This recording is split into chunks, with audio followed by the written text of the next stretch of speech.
नमस्कार दोस्तों, मैं हूं दीपक पवार और आप देख रहे हैं नवप्रभात मीडिया का डिजिटल प्लेटफॉर्म। जैसा कि आप सभी को पता है कि अगर गुजरात में सबसे ज़्यादा कहीं बारिश होती है तो वो जिला है वलसाड। और वलसाड ज़िले में सबसे ज़्यादा बारिश होती है। कहा जाता है कि गुजरात का ये चेरापूंजी है जहाँ पर भारत में सबसे ज़्यादा बरसात होती है, चेरापूंजी में। उसी तरीके से गुजरात में वलसाड जिला है जहाँ पर सबसे ज़्यादा बारिश होती है। ये बात कोई नई नवेली नहीं है, यहाँ के ये बात अधिकारियों को भी पता है, लोगों को भी पता है और शासन प्रशासन को भी पता है। फिर भी आप सोचिए, शासन प्रशासन को ये पूरी बात पता है कि गुजरात के वलसाड ज़िले में सबसे ज़्यादा बारिश होती है और उसके बावजूद अब हालात ये हैं पूरे वलसाड में। आप वलसाड ज़िले के अंदर आप देखेंगे तो जगह जगह पर जो सड़कें हैं, पहली बरसात की बारिश में ही, चंद घंटों की बारिश में इन सड़कों पर पानी भर गया है।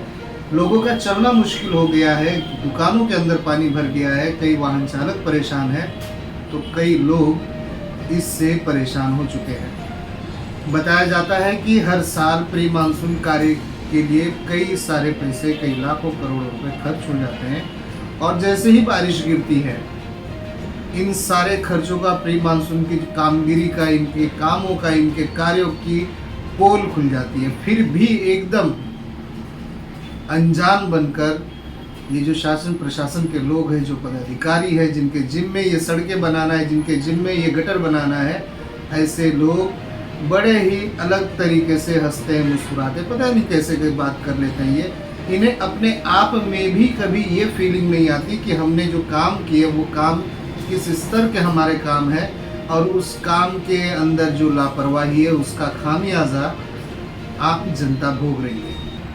पानी सड़कों के ऊपर था, पानी दुकान के अंदर था, पानी लोगों के सर पे था और सारे प्री मानसून कार्य के जो मेहनत थी या सारे जो प्री मानसून काम का जो बातें थी उन पर भी पानी फिर गया।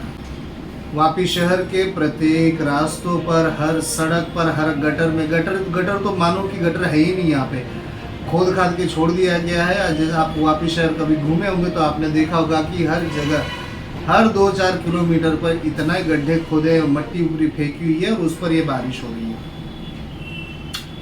गड्ढे बेचारा अपना काम भूल चुके हो क्योंकि इस पर कोई काम हुआ नहीं है, गड्ढों की साफ सफाई नहीं हुई है, नाले ठीक ठाक बने नहीं है। वापी शहर की बात करें तो वापी शहर पूरे एशिया में माना जाना शहर है, प्रख्यात है, उद्योग नगर है। पर पहली बारिश ने ही वापी शहर के जो प्री मानसून कार्य बताते हैं लोग, लाखों करोड़ों रुपए खर्चा कर रहे हैं, ऐसा अधिकारियों का कहना है कि लाखों पैसा तो खर्चा होता है ना, नाले बनाने में, सड़कें बनाने में, ये करने में, वो करने में, फालतू बड़बड़ करने में। पहली बारिश ने ऐसी बैटिंग कर दी कि ये सारे बोल्ड हो गए। 1-2 घंटे के अंदर ही हर सड़क पर, हर रास्ते पर, हर नालों में पानी पानी पानी दिखाई दी। लोग परेशान थे, कोई लोग अपने वाहनों को धक्का मार रहे थे, कोई लोग अपने दुकानों से पानी निकाल रहे थे। तो कई ऐसे विस्तार हैं जहाँ पे घरों के अंदर भी पानी घुस गया था और आने वाले दिनों में भी ये परिस्थिति शायद फिर सामने आ सकती है। तो इससे आप जान सकते हैं कि वापी शहर में पहली बारिश ने वापी महानगर पालिका की कैसी पोल खोल दी है, किस प्रकार से प्री मानसून के इनके कामों की पोल खोल दी है और किस तरीके से लोग परेशान हो रहे हैं। चाहे मोरारजी सर्कल हो, चाहे सी टाइप हो, चाहे वापी टाउन हो, चाहे रेलवे अंडरपास का जो बड़ा वाला अंडरपास बनाया गया है वो हो, चाहे वो छोटा पुराना वाला अंडरपास हो, चाहे फाटक पर पैदल चलने वालों के लिए वो अंडरग्राउंड सबवे बनाया गया हो वो हो, चाहे जकात नाके के वहाँ जो बना है वो अंडरपास हो, हर जगह की तस्वीरें एक जैसी ही सामने आई है। अब इस पे हम सोच सकते हैं कि आखिर किस प्रकार से ये काम किए गए होंगे और कैसे इनके पास इंजीनियर होंगे। अगर इंजीनियर अच्छे हैं तो शायद अधिकारी होंगे लापरवाह, शायद अधिकारी लापरवाह हैं तो फिर शायद इनके ऊपर छत्र छाया भी बड़ी लापरवाही होगी।